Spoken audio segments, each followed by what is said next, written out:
Hi everyone. So today I'm going to attempt to do in 10 minutes what may or may not be possible to fully achieve in 10 minutes, and that is providing a crash course introduction to some foundations of queer theory. Now, because I only have 10 minutes and not say a full year, I'm going to limit myself to giving only the highlights from 4 different perspectives that have shaped queer theory over the past several decades. This is a starting point that we will continue to build on throughout the rest of the semester. Most immediately after you watch and respond to this video, I'll have you read a collection of excerpts from some different authors I introduced today and let them each explain themselves more fully.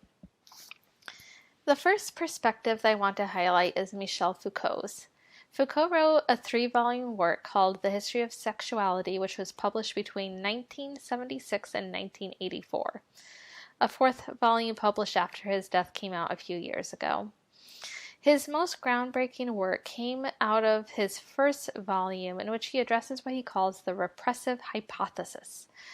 The repressive hypothesis suggests that throughout Western history, especially alongside the development of industry and capital, sexuality was increasingly repressed through censorship and increased regulating discourse. The more rules one makes about sexuality, the repressive hypothesis would say, the more repressed sexuality becomes in that culture. Foucault argues against that approach.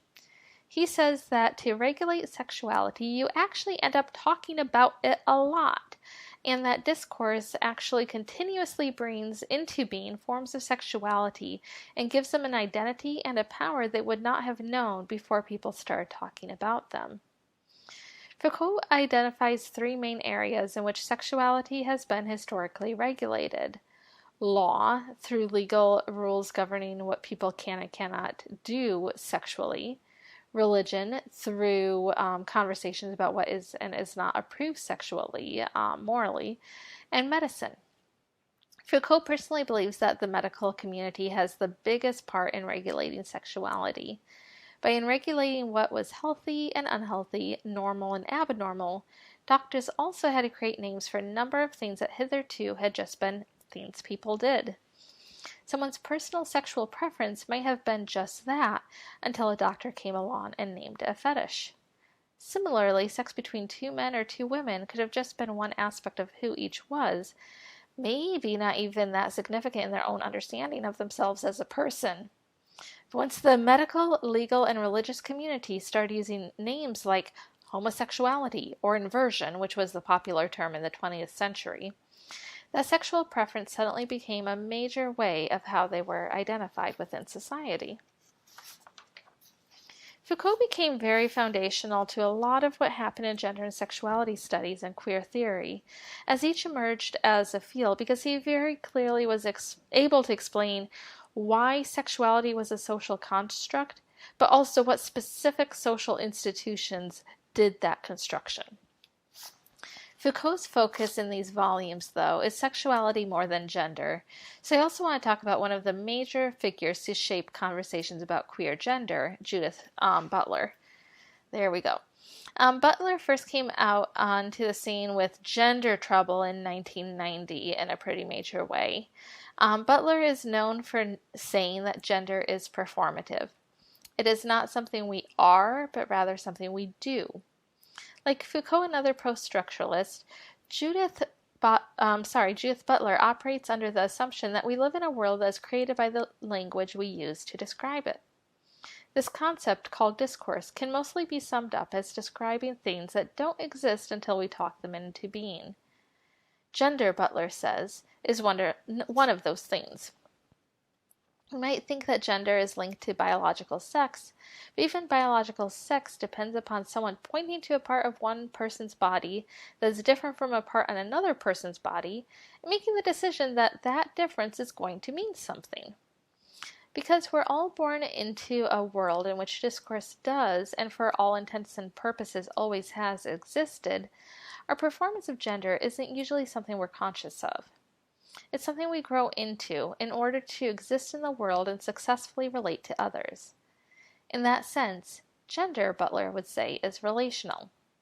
We have gender because it determines how we relate to the world and how the world allows us to operate in it. but that world is such that our performances of gender are often compatible with ourselves, our wants, our needs. Butler scholarship largely focuses on explaining the way that the social construct of gender is given too much power and misuses that power in society. She also, especially in her later books, is mindful of how much more aware people have become of their gendered selves, and also how much more work has been done addressing transgender identities over the years. So she's shifted her conversation in part to asking, how can we change things to make it easier for those who do not fit into the gendered binary to still exist in a highly gendered society? One last perspective I want to raise is that connected with the idea of compulsory heterosexuality. This is a term that has been used throughout queer studies, but I connect it most to the title of Adrienne Rich's essay, Compulsory Heterosexuality and Lesbian Existence. So Adrienne Rich has many strong ideas, not all of which I agree with, but I think there's a lot of value to this particular essay. In it, she argues that heterosexuality is a system designed to benefit the patriarchy, and that because society has been set up so that men and women are only really visible by means of heterosexual structures, heterosexuality is compulsive within society. A radical feminist, Adrienne Rich not only takes men to task, but also heterosexual women and gay men. Heterosexual women intentionally or unintentionally supporting the heterosexual patriarchal society through the roles they play, and gay men from only taking issue with heterosexuality without admitting that they also benefit from the patriarchy. Adrienne Rich's concern in this essay is primarily the ways that lesbianism gets erased in this, or lesbian existence gets erased in the structure. Lastly, Ava Sedgwick, another scholar, writes of an occurrence within this sort of system called homosocial desire.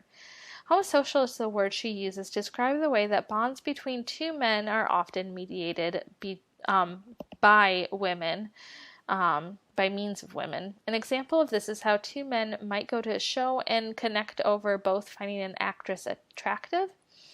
This deeper connection is between the two men, but on the surface, their relationship is mediated through a heterosexual attraction to a woman. I think this model can be very useful for understanding the relationship between men we see in a lot of 19th and early 20th century literature.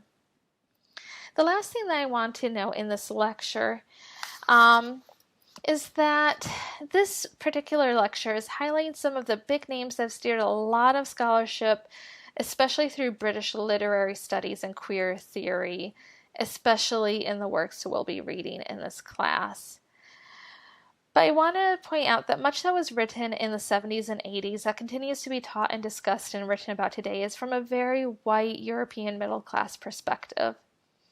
That being said, over the last couple of decades, queer theory has become increasingly aware that not all queer experiences are the same across social groups, and I think is working to catch up and better connect with the work that scholars of color have been doing over the years. Black queer theory especially has developed in some important directions, discussing how experiences of gender and sexuality are strongly influenced by race.